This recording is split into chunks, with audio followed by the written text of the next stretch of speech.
Você sente enjoo quando você anda como passageiro no carro, no ônibus ou quando está andando de avião? Ou muitas vezes quando você apenas tem uma imagem visual muito complexa de movimento estando parado? Algumas vezes com esse enjoo você pode ter sudorese fria, sonolência, aumento de salivação, dor de cabeça, tontura, e em casos extremos até vômitos. Bom, você pode ter o que chamamos de cinetose, ou também conhecida como doença do movimento. Nesse vídeo eu vou te explicar um pouquinho mais o que é, por que isso acontece, se existe alguma forma ou não de tratamento e vou te dar algumas dicas de como evitar esses sintomas nessas situações. Eu sou Larissa Vilela, eu sou médica otorrinolaringologista e já vou pedir para que você curta esse vídeo e para que você considere se inscrever no nosso canal. Se você tem esses sintomas, deixe aqui nos comentários como que acontece no seu caso. Coloque aqui pra gente a sua experiência.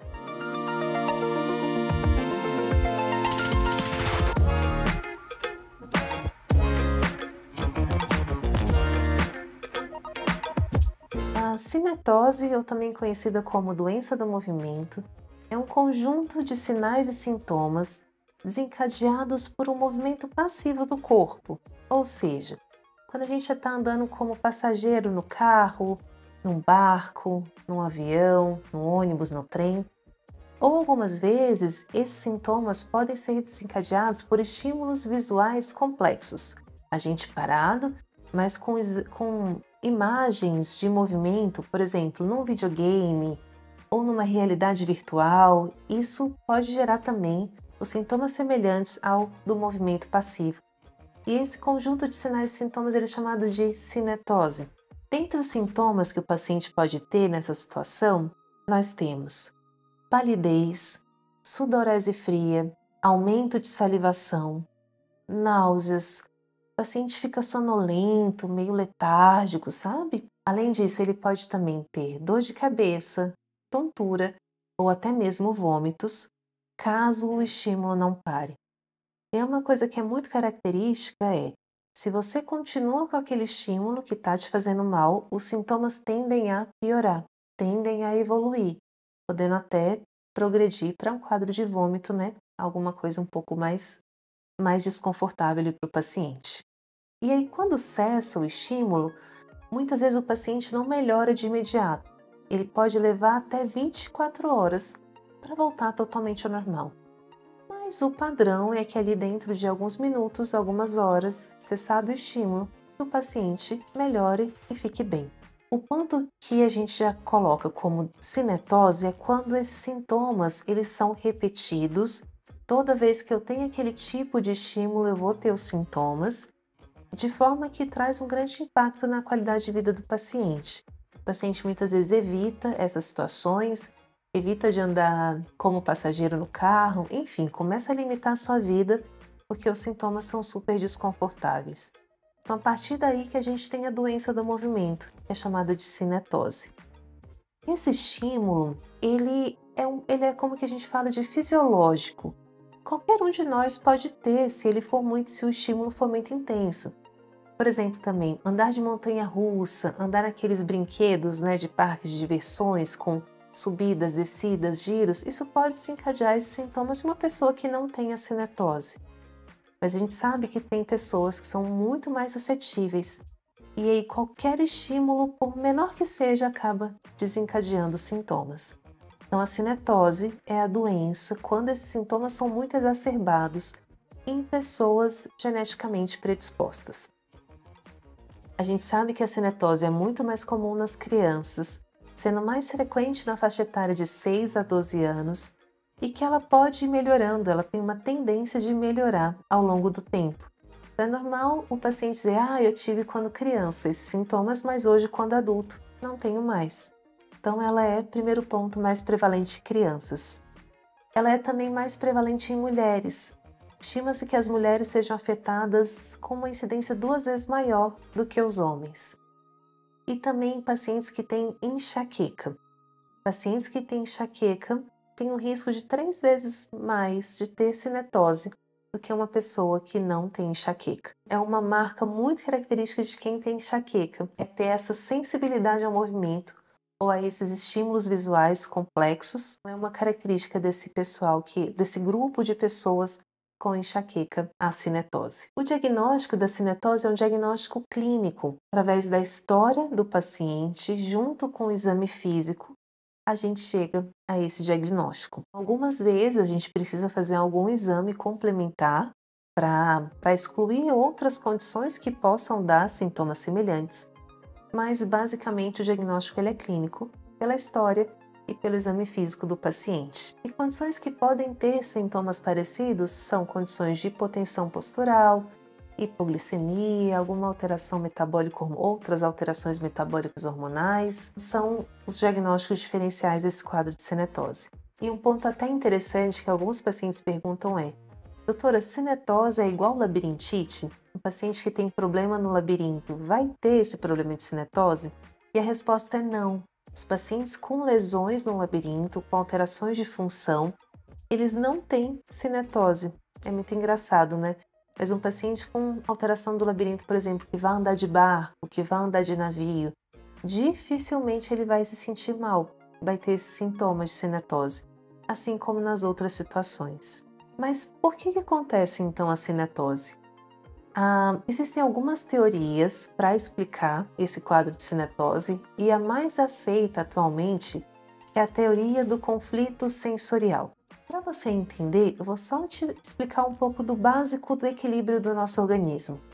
O nosso equilíbrio ele é dado por 3 sistemas: a visão, o labirinto e o sistema proprioceptivo. Juntando as informações dessas 3 partes, visão, labirinto e propriocepção, é que o nosso corpo consegue se localizar no espaço e consegue ter a noção de movimento, né?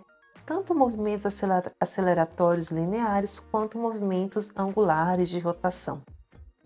E aí a cinetose nada mais é do que um conflito entre a visão e o nosso labirinto. Nessas situações, se você perceber, a gente tem uma sensação de movimento, por exemplo, quando você está no carro, no banco do passageiro, o seu corpo está assim, o seu labirinto percebe o seu movimento, o labirinto que é a parte responsável por perceber as acelerações, as mudanças de movimento do corpo. Então, o labirinto percebe que você está movendo, mas visualmente você não está vendo o movimento acontecer, né? Por exemplo, você no banco de trás, você olhando ali para a parte, né, para o banco, você tem uma visão de que o corpo está parado. Esse conflito sensorial é que gera essa tontura e todos esses outros desconfortos. Assim como, por exemplo, você andando de avião, o seu labirinto percebe a movimentação, mas para a sua visão, o seu corpo está parado. Essa teoria do conflito sensorial é que hoje é a mais aceita para explicar esses casos de cinetose. E assim como também aquela questão dos estímulos visuais de videogames, realidade virtual. O seu cérebro está vendo o movimento, né, através das imagens, mas o seu corpo se sente parado, pelo labirinto não está detectando movimentação. E aí esse conflito entre visão e labirinto é que dá todo o desconforto que algumas pessoas sentem. A gente sabe que as causas da cinetose elas têm uma base genética, né, muito forte. A gente vê um grau de concordância entre gêmeos, né? Se um tem cinetose, a probabilidade do outro ter cinetose é muito grande. A gente sabe que é uma causa genética, assim como familiares. É comum na família várias pessoas terem a cinetose, né? O que reforça bem essa teoria genética. E a gente sabe também que a parte da enxaqueca, né? A cinetose nada mais é do que uma forma de manifestação de enxaqueca. Essas duas principais causas, né? Genética ou por um quadro de uma enxaqueca pura e a cinetose fazendo parte, né, de todo o espectro aí de sintomas da enxaqueca. Muita gente acha que enxaqueca é só dor de cabeça, mas não. O quadro de enxaqueca ele tem uma manifestação muito ampla, que pode vir como cinetose, principalmente lá na infância, e aí depois abrir um quadro de dor de cabeça, né, depois do passar dos anos, ou muitas vezes também a enxaqueca pode estar relacionada à tontura, sem movimento, sem a cinetose. Enxaqueca não é só dor de cabeça, é um quadro amplo que pode ter diversas manifestações. E aí, existe diferença entre labirintite e cinetose, né? O que é cada um, né? Para explicar melhor, a labirintite é uma inflamação, ite é um sufixo que indica inflamação do labirinto. E com isso o paciente tem uma tontura severa, geralmente uma tontura vertiginosa, onde tudo roda, associada a náuseas, vômitos. E essa tontura acontece com o paciente parado, com o paciente em movimento. Não é uma tontura desencadeada apenas por certos movimentos. É uma tontura aí que fica ao longo, muitas vezes, de dias, de forma aí, muitas vezes contínua, a labirintite mesmo. Que é até um quadro bem sério de uma inflamação ali no labirinto. Já a cinetose não. São esses sintomas desencadeados por um movimento muito específico, né? Geralmente um movimento passivo do corpo. Existe tratamento para cinetose? Sim, existe. A gente pode usar tanto medicações quanto uma reabilitação vestibular, que nada mais é do que são exercícios para melhorar essa parte específica, ou algumas vezes a gente pode usar até uma suplementação alimentar. De medicação, podemos usar os anti-histamínicos e aqui inclui dimenhidrinato, meclizina, sinarizina. E aí geralmente o que a gente faz é usar a medicação 1 horinha, meia horinha antes da exposição. Mas essas medicações têm efeitos colaterais, a gente tem algumas restrições no uso, então a gente não fica usando elas de forma constante e permanente. E aí, para o paciente que tem essas alterações de cinetose muito recorrentes no seu dia a dia, a gente muitas vezes indica uma reabilitação vestibular com exercícios para desensibilizar essa maior sensibilidade ao movimento.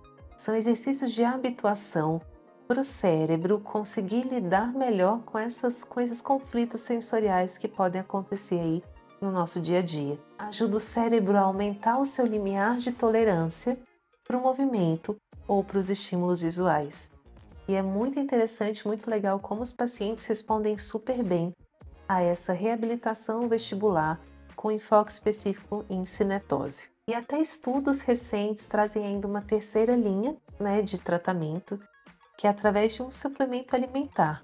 Nem é medicação, que é um derivado de gengibre, que aí hoje temos disponível no país chamado de Gengimin. Queria colocar que eu não tenho nenhum conflito de interesse com nenhuma dessas medicações que eu citei. E para essa medicação está em bula, que ela ajuda a controlar os casos de cinetose. E ela realmente é muito, muito interessante. Pode ser usada ali antes, né, da exposição. E geralmente o paciente sabe, eu fazer esse tipo de movimento, eu entrar no carro como passageiro e tudo que eu vou desencadear os sintomas. É uma opção de algo mais, sem ser medicação, um suplemento que ajuda muito nos quadros. E aí existem algumas dicas para o paciente de, tá bom, mas o que eu posso fazer para evitar? Existem algumas dicas. Primeiro ponto, sempre que possível dirija. Então, em vez de andar como passageiro, se for possível você dirigir, geralmente isso já reduz muitos casos, os sintomas que a cinetose traria para o paciente. Segundo ponto, se não for possível estar dirigindo, tente andar no banco da frente e olhando para frente, olhando para o horizonte ou olhando para fora do carro. Nunca fique lendo ou olhando o celular enquanto você está no carro. Isso serve também para o trem, para o ônibus, enfim, porque você está olhando ali de uma forma muito próxima, dá mais conflito para o seu cérebro por achar que você está parado, apesar do labirinto estar sentindo movimento. Evite ficar lendo, tente olhar para o horizonte, olhar para fora do carro. Se você está viajando de trem, de metrô, tente olhar em direção ao movimento. Nunca fique naquele banco de costas, porque aí os sintomas tendem a ser piores. Se você vai viajar de avião, tente ficar ali naquelas poltronas que ficam no meio do avião, né, em cima das asas do avião, porque geralmente tem menos balanço e com isso os sintomas tendem a ser melhores. E se você está viajando de navio, de barco, tente o máximo possível olhar para fora, olhar para o horizonte, para não ter tanto esse conflito que acontece a nível sensorial. Outra dica também é que, se os sintomas estão muito intensos, deitar ajuda bastante. Fazer uma respiração profunda também ajuda muito, né, respirar profundamente e o ideal é começar os sintomas, tentar parar o estímulo para o carro, porque se persiste o estímulo, a tendência é de ir piorando e até podendo levar a um quadro aí de vômito, né, dos pacientes. Bom, então era isso, espero que você tenha gostado. Se você gostou, vou pedir para que você curta, compartilhe, se inscreva no nosso canal. Se ainda ficou alguma dúvida, deixa aqui nos comentários.